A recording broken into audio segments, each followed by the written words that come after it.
Hi friends, welcome back to my YouTube channel Yoddha nursing classes. I hope आप सभी अच्छे होंगे, आपकी पढ़ाई बहुत अच्छी चल रही होगी। तो देखिएगा, आज हम एमएसएन को कंटिन्यू कर रहे थे, जिसके रिगार्डिंग आज हम डिस्कस करेंगे क्रोनिक रीनल फेलियर। यानी कि हमारा रीनल सिस्टम चल रहा है, जिसमें हमने एक्यूट रीनल फेलियर को देख लिया और क्रोनिक रीनल फेलियर पर हम बात करेंगे। तो फर्स्ट ऑफ ऑल आपको ये पता होना चाहिए कि क्रोनिक रीनल फेलियर और एक्यूट रीनल फेलियर के अंदर डिफरेंस क्या है। देखिएगा, एक्यूट का मतलब होता है कि सडनली, मैंने रीनल फेलियर के आगे लगा दिया एक्यूट रीनल फेलियर, यानी कि सडनली किडनी ने अपने फंक्शन को क्या है लॉस कर दिया। सर सडनली कैसे करेंगे?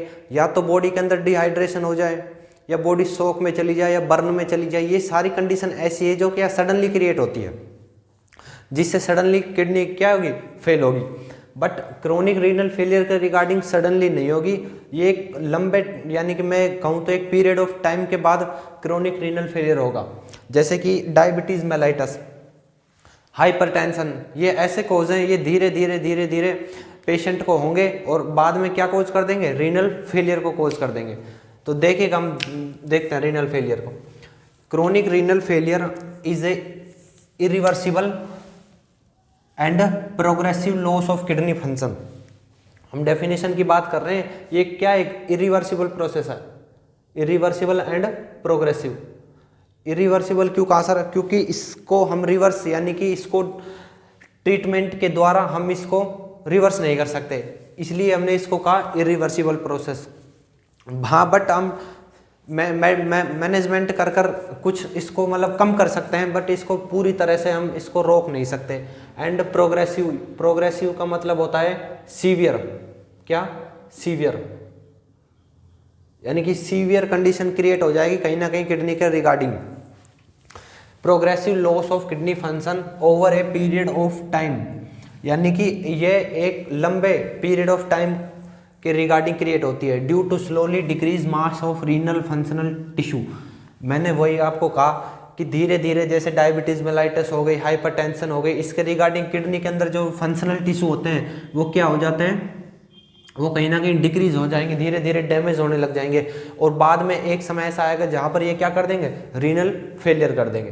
तो ये हमारी हुई डेफिनेशन। इसके बाद हम कोज को देखते हैं। तो डायबिटीज मेलाइटस मेन कोज की बात करें आपसे, तो डायबिटीज मेलाइटस मेन कोज है किसका, रीनल फेलियर का। उसके बाद आता है हमारा हाइपरटेंशन। सर हाइपरटेंशन कैसे होगा? अगर किसी पेशेंट को एक लंबे पीरियड से हाइपरटेंशन की डिजीज है, यानी कि हाइपरटेंशन उसको एक लंबे पीरियड से हो रहा है, तो वो धीरे धीरे किस में कन्वर्ट हो जाएगा, क्रोनिक रीनल फेलियर में। ग्लोमेरुलोनेफ्राइटिस, यानी कि ग्लोमेरुलस के अंदर कहीं ना कहीं क्या हो गया, इन्फ्लामेशन। आइटिस का मतलब होता है इन्फ्लामेशन। किसी भी शब्द के पीछे जब ITS लगाओ तो ये किसको शो करता है, इन्फ्लामेशन को। यानी कि कहीं ना कहीं ग्लोमेरुलस के अंदर क्या हो गया है, हमको ग्लोमेरुलस के अंदर इन्फ्लामेशन देखने को मिला है। किडनी इन्फेक्शन, किडनी के अंदर कोई इन्फेक्शन हो गया हो, कोई बैक्टीरियल या कोई वायरस ने क्या किडनी को इन्फेक्ट कर दिया हो, तो वो भी किस में चेंज हो सकता है, क्रोनिक रीनल फेलियर कोज कर सकता है। उसके बाद हेरिडिटी रीनल फेलियर, यानी कि जन्म से ही कोई डिजीज हो, ये जन्म से ही कोई दिक्कत हो, माता पिता के अंदर जो मतलब हेरिडिटी है, वो किस में कोज हो जाएगी, बाद में रीनल फेलियर कोज कर देगी वो। उसके बाद हम इसकी पैथोफिजियोलॉजी की बात करते हैं। अगर इनमें से कोई भी कोज आया तो वो पैथोफिजियोलॉजी उसकी कैसे देखने को मिलेगी, यानी कि बॉडी के अंदर उसका इफेक्ट कैसे देखने को मिलेगा। देखिएगा, ड्यू टू एनी कोज, यानी कि इनमें से कोई भी कोज हो सकता है, वो क्या कर देगा, डिक्रीज GFR, यानी कि GFR को क्या कर देंगे, कम कर देंगे। सर GFR क्या है? GFR है ग्लोमेरुलस फिल्ट्रेशन रेट, GFR को क्या है, कम कर देंगे। उसके बाद क्या होगा, GFR कम हो जाएगी, तो जब GFR कम हो जाएगी तो जो किडनी के अंदर जो नेफ्रॉन सही हैं उनके ऊपर क्या वर्कलोड बढ़ जाएगा, increase workload of remaining nephron. बचे कुचे नेफ्रॉन के ऊपर क्या होगा, वर्कलोड बढ़ जाएगा। जब वर्कलोड जिसको जितना काम करना चाहिए उससे ज़्यादा करता है, तो वो क्या हो जाएंगे, डैमेज होने लगेंगे, यानी कि जो नेफ्रॉन बच रहे हैं वो भी क्या होने लगेंगे, डैमेज होने लगेंगे। उसके बाद लॉस ऑफ रीनल फंक्शन, यानी कि रीनल फंक्शन के अंदर क्या होगा, लॉस होगा। किडनी अपना प्रॉपर वर्क नहीं कर पाएगी। क्यों नहीं कर पाएगी? क्योंकि किडनी की functional and structural unity, nephron ही जब डैमेज हो गई तो किडनी अपने फंक्शन को ऑटोमेटिक लॉस कर देगी। उसके बाद ये किस में कन्वर्ट होगा, रीनल फेलियर के अंदर। रीनल फेलियर में कन्वर्ट होने के बाद ये यूरेमिया, यानी कि यूरेमिया का मतलब होता है क्या, ब्लड के अंदर ब्लड यूरिया नाइट्रोजन का लेवल क्या होना, बढ़ना। ब्लड यूरिया नाइट्रोजन का लेवल किसके अंदर बढ़ना, ब्लड के अंदर बढ़ना। और किसका, यूरिक एसिड का लेवल ब्लड के अंदर बढ़ना। ये जब ज़्यादा अमाउंट में ब्लड के अंदर बढ़ जाते हैं तो ये किसको को क्या कोज कर सकते हैं, ये डेथ कोज कर सकते हैं कहीं ना कहीं पेशेंट के रिगार्डिंग। हमारी डेफिनेशन हमने देखा, chronic renal failure is a irreversible and progressive loss of kidney function over a period of time due to slowly decrease mass of renal functional tissue, यानी कि धीरे धीरे किडनी के जो फंक्शनल टिश्यू हैं वो क्या होंगे, डैमेज होने लगेंगे। और एक टाइम पर ये प्रोग्रेसिव एंड इरिवर्सिबल फेज आएगी जिसमें क्या कोज हो जाएगा, हमारा किडनी क्या होगी, रीनल फेलियर। कोज हमने देखा डायबिटीज मेलाइटस हो सकता है, हाइपरटेंशन हो सकता है, ग्लोमेरुलोनेफ्राइटिस, किडनी इन्फेक्शन या फिर हेरिडिटी। और ये हमारी पैथोफिजियोलॉजी। इसके बाद हम देखते हैं कि साइन एंड सिम्टम्स क्या क्या आएंगे पेशेंट को रिगार्डिंग। हाँ, तो अभी इसके साइन एंड सिम्टम्स की अगर हम बात करें किसके, क्रोनिक रीनल फेलियर के, तो आपको देखने को मिलेगा हाइपोकैल्सीमिया। बॉडी के अंदर क्या देखने को मिलेगा, हाइपोकैल्सीमिया। हाइपोकैल्सीमिया का मतलब क्या है, हाइपोकैल्सीमिया का मतलब है कि बॉडी के अंदर कैल्शियम की कमी होना। सर समझाइए तो सही, बॉडी के अंदर कैल्शियम की कमी कैसे होगी, किस रीजन से होगी। देखिएगा, रीनल फेलियर के अंदर मैंने आपको सीधा सीधा बताया, डिक्रीज क्या हो जाती है, जीएफआर, ग्लोमेरुलस फिल्ट्रेशन रेट। यानी कि जब जीएफआर डिक्रीज हो जाएगी तो यूरिन उतना पास आउट नहीं हो पाएगा जितना नॉर्मल कंडीशन में हो रहा था। यानी कि नॉर्मल कंडीशन में मैं बात करूँ तो लगभग 1 से 1.5 लीटर हम यूरिन पास आउट करते थे पर डे के रिगार्डिंग। बट जब हमारी जीएफआर डिक्रीज हो गई तो यूरिन भी पास आउट नहीं हो पाएगा, यूरिन घट जाएगा। तो हाइपोकैल्सीमिया से कैसे रिलेटेड है, देखिएगा, बॉडी के अंदर क्या बढ़ जाएगा, जब यूरिन प्रॉपर पास नहीं हो पाएगा तो बॉडी के अंदर बढ़ जाएगा फॉस्फेट। क्या बढ़ जाएगा बॉडी के अंदर, फॉस्फेट। और हमारी बॉडी के अंदर क्या प्रेजेंट है, कैल्शियम। हमेशा याद रखना, कैल्शियम किससे बाइंड होती है, कोई भी आपसे पूछे कैल्शियम किससे बाइंड होती है तो कैल्शियम होती है फॉस्फेट से बाइंड। किससे बाइंड होती है, फॉस्फेट से बाइंड। फॉस्फेट के मैं नॉर्मल लेवल की अगर मैं बात करूं, सीरम के रिगार्डिंग फॉस्फेट का नॉर्मल लेवल कितना देखने को मिलेगा, तो फॉस्फेट का नॉर्मल लेवल देखने को मिलेगा 2.6 से 4.5 mg पर डेसीलीटर।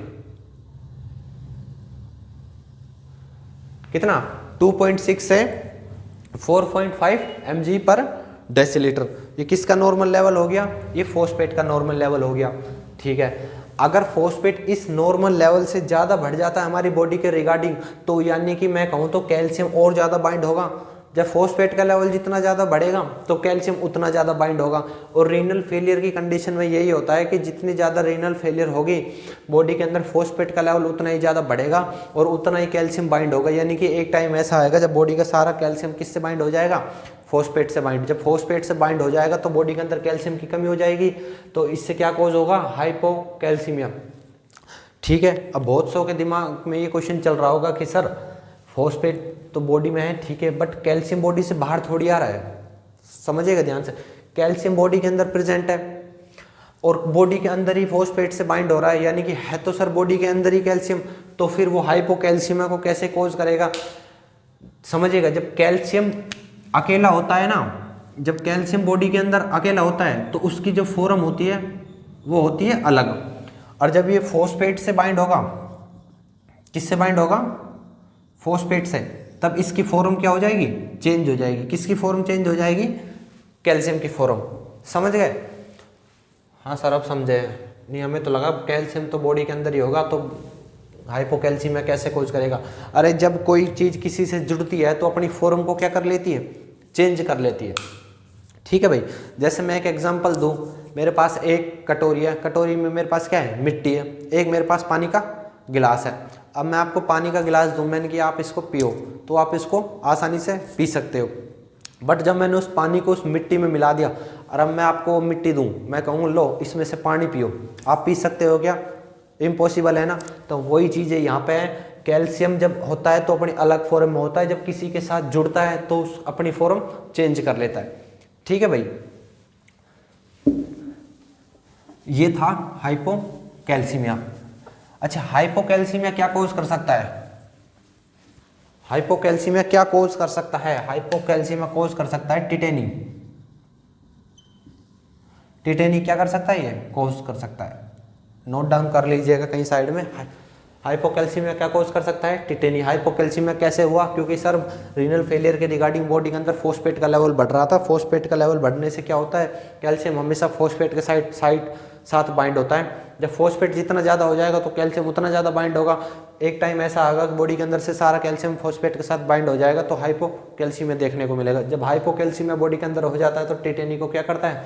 कोज करता है, यानी कि टिटेनी कहीं ना कहीं देखने को मिलेगी आपको इसके साथ साथ। अच्छा, प्रूराइटिस। प्रूराइटिस का मतलब क्या है? प्रूराइटिस का मतलब क्या है? प्रूराइटिस का मतलब होता है जो यूरेट, यानी कि मैं कहूँ को यूरेट जब बॉडी से प्रॉपर पास आउट नहीं हो पाता तो उसके क्रिस्टल बन जाते हैं, जिसको मैं बोलता हूँ urate crystal. Urate crystal deposit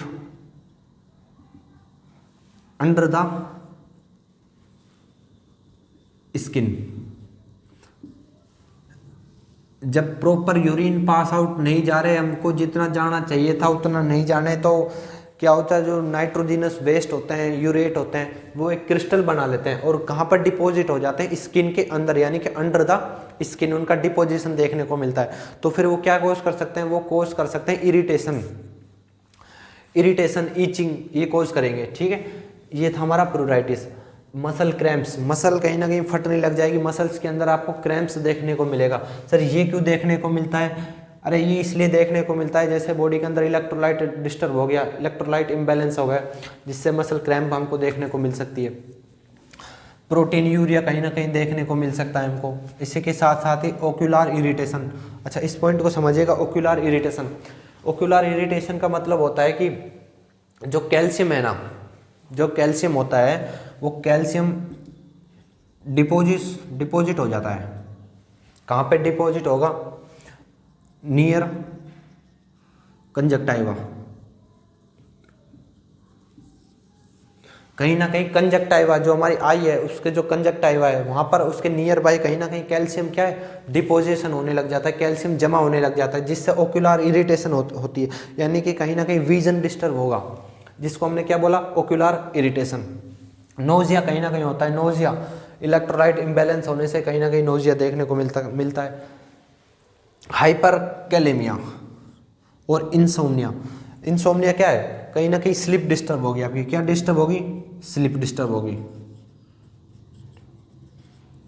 sir ये तो ठीक है, एक बार हाइपरकैलेमिया बताओ। हाइपरकैलेमिया का मतलब होता है क्या? पोटेशियम का लेवल बढ़ जाना, बॉडी के अंदर पोटेशियम का लेवल बढ़ना ही क्या है? हाइपरकैलेमिया। पोटेशियम का लेवल कैसे बढ़ता है? जब भी आप यूरिन पास आउट करते हो तो किस यूरिन के साथ साथ क्या निकलता है? पोटेशियम निकलता है। जब बॉडी से यूरिन ही नहीं निकल रहा तो पोटेशियम कैसे जाएगा? पोटेशियम जब प्रॉपर बाहर नहीं जा पाएगा तो कहीं ना कहीं बॉडी के अंदर पोटेशियम का लेवल ज़्यादा होगा तो क्या कोज करेगा? हाइपरकैलेमिया। और ये क्या है? हाइपोकैल्सीमिया। ठीक है, ज़्यादा पोटेशियम बॉडी के अंदर नुकसान यानी कि मैं कहूँ तो हानिकारक है ज़्यादा पोटेशियम। कैसे? ये पोटेशियम क्या कोज कर सकता है? ये कार्डियक अरिथमिया कोज कर सकता है। क्या कोज कर सकता है भाई? कार्डियक अरिथमियाज, यानी कि कहीं ना कहीं हार्ट के लिए बेकार है। ज़्यादा पोटेशियम हार्ट के लिए बेकार है, कहीं ना कहीं हार्ट को क्या करेगा? ये इफेक्ट करेगा। जब भी तो हम बोलते हैं रीनल फेलियर का जो पेशेंट है उसकी डाइट में हम इसको क्या करते हैं? रेस्ट्रिक्ट करते हैं। किसको? पोटेशियम को। क्यों? क्योंकि कहीं ना कहीं हार्ट के लिए ये नुकसानदायक है। ये इसके क्या थे? Sign and symptoms. इसके बाद हम इसके डायग्नोस्टिक इवोल्वेशन को देखते हैं, इसके मैनेजमेंट को देखते हैं, यानी कि हम क्रोनिक रीनल फेलियर को कैसे डायग्नोस कर सकते हैं और डायग्नोस करने के बाद उसके मैनेजमेंट को देखते हैं कि उसको कैसे मैनेज किया जाए। देखिएगा, तो देखिएगा डायग्नोस्टिक इवोल्वेशन, यानी कि हम रीनल फेलियर को कैसे असेस कर सकते हैं, किन किन मेथड के द्वारा, किन किन टेक्निक के द्वारा। तो फर्स्ट ऑफ ऑल फर्स्ट में हमारा आता है रीनल फंक्शन टेस्ट, यानी कि रीनल की बीमारी है तो हमको फर्स्ट ऑफ ऑल क्या करना है इसका रीनल फंक्शन टेस्ट, यानी कि कहीं ना कहीं किडनी टेस्ट कराना है हमको। उसके बाद ब्लड टेस्ट कराएंगे। ब्लड टेस्ट क्यों कराने, कहीं ना कहीं सीरम क्रेटिनिन का लेवल देखेंगे। क्यों, क्योंकि रीनल फेलियर के अंदर सबसे पहले क्या होता है, blood urine nitrogen and creatinine का लेवल क्या होता है, इंक्रीज होता है। तो हम उस चीज़ को असेस करेंगे, क्रेटिनिन को सीरम के अंदर उसका लेवल देखेंगे। उसके बाद हम अल्ट्रासोनोग्राफी कराएंगे। अल्ट्रासोनोग्राफी क्यों करा रहे हैं, क्योंकि हम देख रहे हैं कहीं ना कहीं कोई ट्यूमर तो नहीं क्रिएट हो गई हो, ट्यूमर कोई मैलिग्नेंसी तो नहीं बन गई हो किडनी के रिगार्डिंग। उसके बाद हम पेशेंट की हिस्ट्री कलेक्शन करेंगे एंड फिजिकल एग्जामिनेशन देखेंगे, यानी कि हम देखेंगे पेशेंट को कोई हेरिडिटी किडनी डिजीज तो नहीं है। तो ये सारे क्या हमारे मेथड है डायग्नोस्टिक को इवॉल्वेट करने के। उसके बाद हम मैनेजमेंट पे बात करते हैं, इसको कैसे ट्रीट किया जा सकता है। तो हमारा पहले आता है मैनेजमेंट में पढ़ते हैं medical management, surgical management and nursing management. तो मेडिकल मैनेजमेंट के रिगार्डिंग में बात कर रहा हूँ, तो control diabetes by insulin therapy. अगर हमारा कोज, हमारा कारण क्या है, डायबिटीज़ है, डायबिटीज़ से क्या हो रहा है, हमको क्रोनिक रीनल फेलियर देखने को मिल रहा है। तो हमको फर्स्ट ऑफ ऑल जो जिसकी वजह से जो हो रहा है पहले उसको ही तो रोकेंगे हम। तो हम जैसे डायबिटीज़ हमारा कोज है तो डायबिटीज़ को हम कंट्रोल करेंगे। कैसे करेंगे, इंसुलिन थेरेपी पेशेंट को प्रोवाइड कराएंगे। उसके बाद एंटी हाइपरटेंसिव, अगर हमारा कोज क्या है, हाइपरटेंशन है, तो एंटी हाइपरटेंसिव ड्रग्स देंगे। एंटी हाइपरटेंसिव ड्रग्स देंगे जैसे कि एम्लोडिपिन हो गई, निफेडिपिन, ये सारी क्या है, हाइपरटेंसिव ड्रग्स हैं। ट्रीट, मैं लिख देता हूँ यहाँ पर ड्रग्स, जैसे एम्लोडिपिन, निफेडिपिन, ये क्या है, एंटी हाइपरटेंसिव ड्रग है। ट्रीट हाइपरकैलेमिया, सबको पता है बॉडी के अंदर जब यूरिया बाहर नहीं निकल रहा तो बॉडी के अंदर पोटेशियम का लेवल बढ़ रहा है, तो क्या कोज करता है, हाइपरकैलेमिया। तो हाइपरकैलेमिया को कहीं ना कहीं ट्रीट करेंगे। ट्रीट हाइपरफॉस्फेटेमिया, बॉडी के अंदर फॉस्फेट का लेवल बढ़ रहा है तो कैल्शियम को बाइंड कर रहा है, और कैल्शियम बाइंड होने से क्या हो रहा है, हाइपोकैल्सीमिया। तो कहीं ना कहीं हाइपरफॉस्फेटेमिया को कंट्रोल करेंगे। ट्रीट करेंगे एसिडोसिस, बॉडी के अंदर एसिडोसिस और हो जाता है। सर एसिडोसिस कैसे होता है, मैं आपको ये पॉइंट बताता हूँ, देखिएगा। ये हमारा क्या है, इंट्रासेल्युलर स्पेस,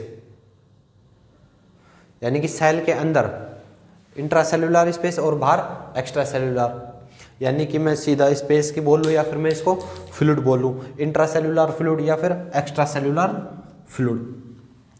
सेल के अंदर क्या प्रेजेंट है हमारा, H+ आयन।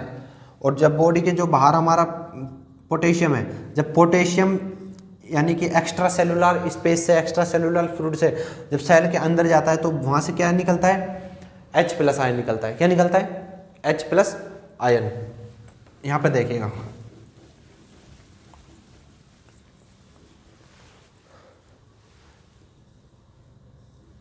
ये हमारा क्या है, इंट्रासेल्युलर फ्लूइड, और ये क्या है, एक्स्ट्रा सेल्युलर फ्लूइड। इसके अंदर क्या प्रेजेंट हमारा, H आयन, और यहाँ पर क्या है हमारा, पोटेशियम। जब पोटेशियम अंदर जाता है तो H+ आयन कहाँ आते हैं, बाहर आते हैं। H+ आयन क्या आएंगे, बाहर। ये H+ आयन बाहर आ गया हमारे पास। फिर ये H+ आयन किससे बाइंड होता है, H+ आयन किससे बाइंड होगा भाई, H+ आयन बाइंड होता है बाइकार्बोनेट से। किससे बाइंड होता है, बाइकार्बोनेट से। बाइकार्बोनेट क्या होता है हमारा, HCO3। HCO3 से जब H+ आयन बाइंड होता है तो क्या बनाता है, H2CO3। H2CO3 क्या है भाई, H2CO3 क्या है भाई, कार्बोनिक एसिड है। H2CO3 क्या है, कार्बोनिक एसिड,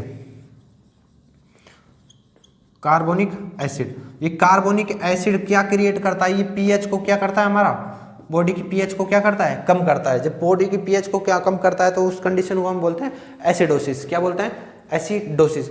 एसिडोसिस के अंदर आप हमेशा याद रखिएगा पीएच कम होती है। क्या होती है, पीएच कम होती है। और एल्कलोसिस के अंदर पीएच बढ़ती है। तो ट्रीट करेंगे हम एसिडोसिस को। उसके बाद हम डाइटरी मैनेजमेंट को देखते हैं कि पेशेंट को कौन कौन सी डाइट हम प्रोवाइड कर सकते हैं। तो प्रोवाइड लो प्रोटीन डाइट, यानी कि डाइट के अंदर क्या है, प्रोटीन कम अमाउंट में होना चाहिए, यानी कि लो प्रोटीन डाइट। प्रोटीन यूरिया को कम करने के लिए हम पेशेंट को लो प्रोटीन डाइट दे रहे हैं। इंक्रीज कार्बोहाइड्रेट या फैट, कार्बोहाइड्रेट और फैट की डाइट को हम पेशेंट के बढ़ाएंगे। उसके बाद आता है रेस्ट्रिक्स पोटेशियम, यानी कि पोटेशियम को तो बंद ही कर देंगे, पोटेशियम को तो क्या कर देंगे, बंद ही कर देंगे। रेस्ट्रिक्टेड फोस्फेट, यानी कि फोस्फेट को भी बंद कर देंगे। ज़्यादा फॉस्फेट होगा तो हाइपोकैल्सीमिया कोज करेगा, हाइपोकैल्सीमिया होगा तो बॉडी में क्या कोज होगी, टिटेनी। अगर पोटेशियम को हम देंगे तो कार्डियक अरिथमिया कोज करेगा, कहीं ना कहीं हार्ट के लिए नुकसानदायक होगा ज़्यादा पोटेशियम। तो ये डाइट हम पेशेंट को रखते हैं। इसके बाद आता है हमारा नर्सिंग मैनेजमेंट। नर्सिंग मैनेजमेंट आप खुद लिख सकते हो। नर्सिंग मैनेजमेंट के रिगार्डिंग आप लिखना है कि एज ए नर्स आप रीनल फेलियर के पेशेंट को कैसे ट्रीट करोगे। तो सबसे पहले आप उसके साइन एंड सिम्टम्स को असेस करेंगे, उसके वाइटल मॉनिटर करेंगे आप, और उसको डॉक्टर के द्वारा जो दवा लिखी गई है, जो मेडिसिन है, प्रेस्क्राइब्ड मेडिसिन है, वो उसको प्रोवाइड कराएंगे। और एनकरेज करेंगे पेशेंट को क्या, लो प्रोटीन डाइट, हाई कार्बोहाइड्रेट और रेस्ट्रिक्ट पोटेशियम उसको, और लो फॉस्फेट, और काम एंड कूल वेंटिलेटेड एनवायरनमेंट आप उसको प्रोवाइड कराएंगे। तो ये सारी चीज़ें, ये सारे रोल किसके अंदर आते हैं, नर्सिंग मैनेजमेंट में। तो ये आप खुद लिख सकते हो। तो ये था हमारा टॉपिक क्रोनिक रीनल फेलियर। इसके बाद हम दूसरे टॉपिक की बात करेंगे। तो आज के लिए इतना ही, थैंक यू। तो वीडियो को पसंद आए तो लाइक शेयर एंड सब्सक्राइब कीजिए, और इसी तरह योद्धा नर्सिंग क्लासेस से जुड़े रहें। आपको इसी तरह हम पढ़ाते रहेंगे, एमएसएन और एनाटोमी हम आपकी क्लियर कराते चलेंगे। So thank you.